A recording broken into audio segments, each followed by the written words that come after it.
नमस्कार। शो चेष्टा YouTube channel पर एक नए अंक को लेकर एक बार फिर मैं डॉक्टर जेपी शर्मा आपसे मुखातिब हो रहा हूं।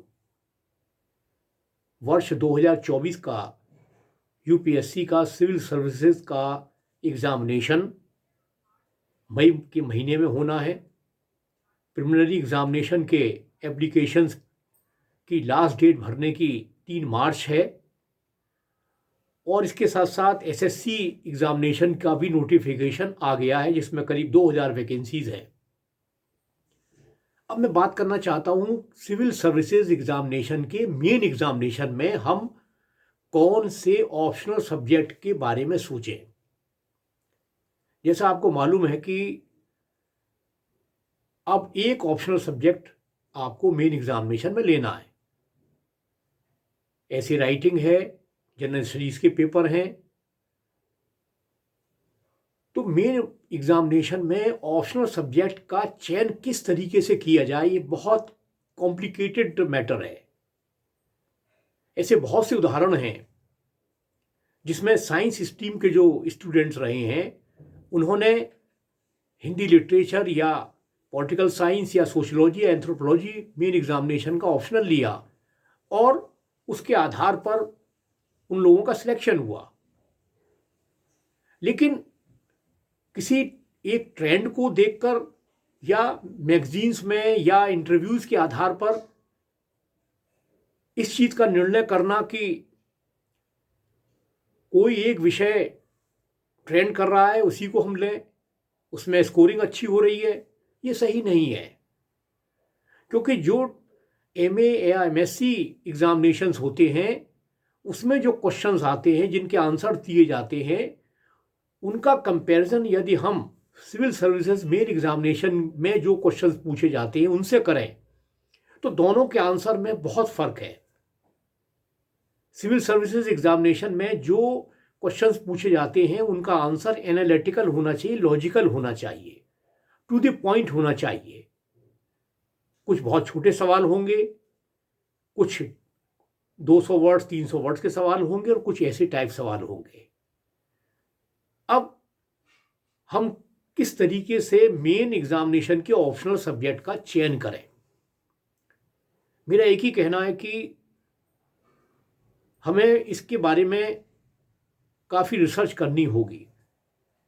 हर स्टूडेंट्स का एक टेम्परामेंट होता है, उसके आधार पर वो किसी विषय का चयन करता है।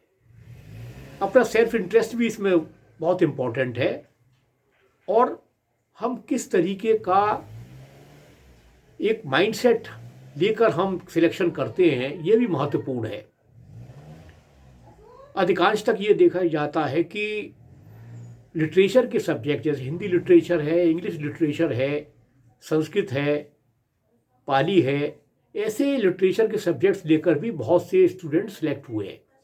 लेकिन लिटरेचर का विषय लेकर मेन एग्जामिनेशन में तैयारी करना ये मेरे हिसाब से सही नहीं है। इसके लिए आवश्यक ये है कि 1 साल या 2 साल की हमारी तैयारी हो और जो हमारी राइटिंग स्किल है किसी साहित्यिक विषय की, उसको बहुत इम्प्रूव करने की आवश्यकता होती है। आपका हैंड राइटिंग, आपका तथ्यों का संप्रेषण और जो साहित्यिक संबंध हैं, साहित्यिक प्रश्न हैं, भाषा है, शैली है, इन सभी से जुड़े हुए जो बिंदु हैं उन पर अगर हमारी पकड़ होगी तभी हमें किसी भी लिटरेचर का सब्जेक्ट ऑप्शनल में लेने में आसानी होगी।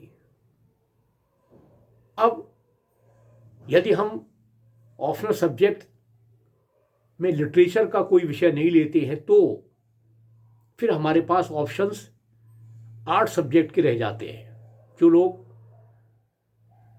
आर्ट्स के डिसिप्लिन से पोस्ट ग्रेजुएट जिनके पास किया हुआ है उनके लिए sociology, political science, international relations, anthropology, psychology, ये ऐसे सब्जेक्ट हैं जिसमें हमें ये देखने को मिलता है कि बहुत सी चीज़ें इंटरडिसिप्लिनरी सी दिखाई देती हैं।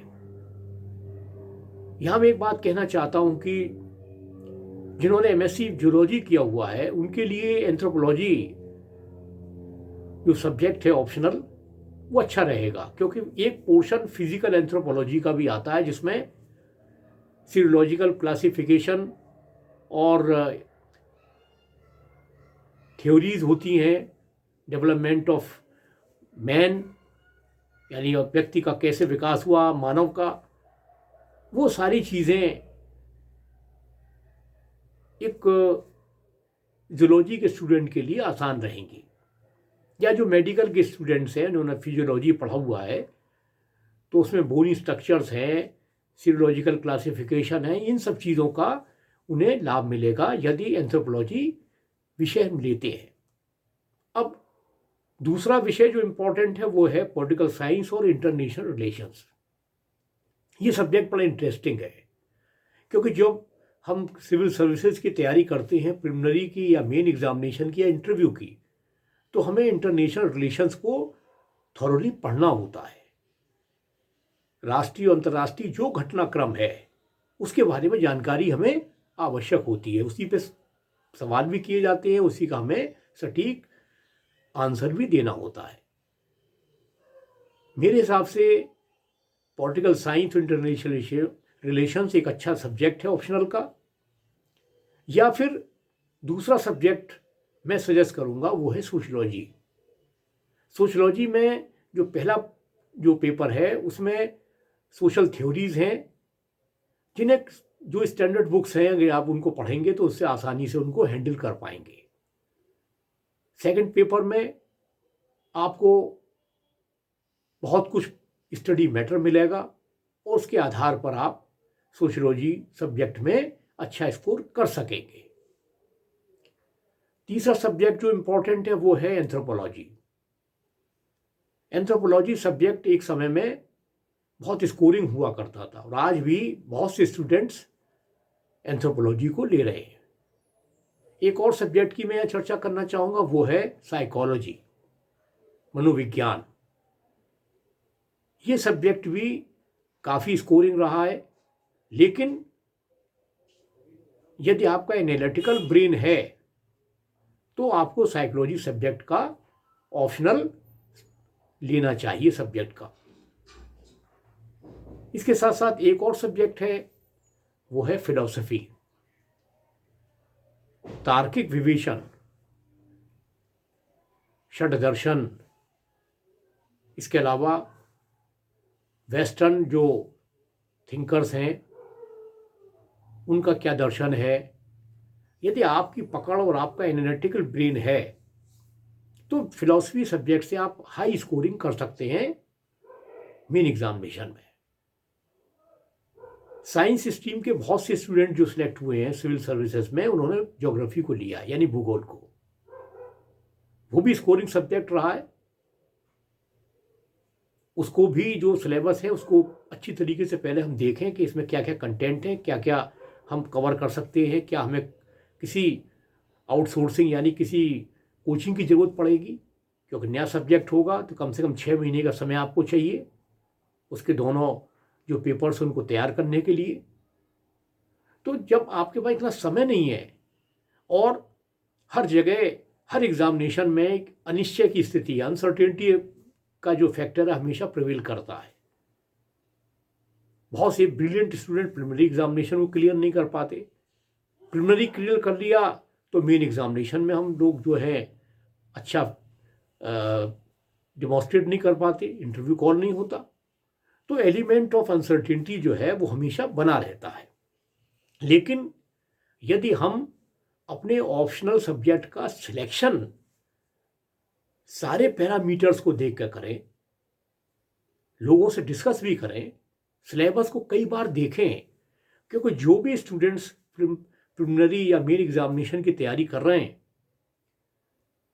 मैक्सिमम उनको इतना तो ज्ञान हो जाता है कि कौन सा सब्जेक्ट हमारे लिए उचित रहेगा।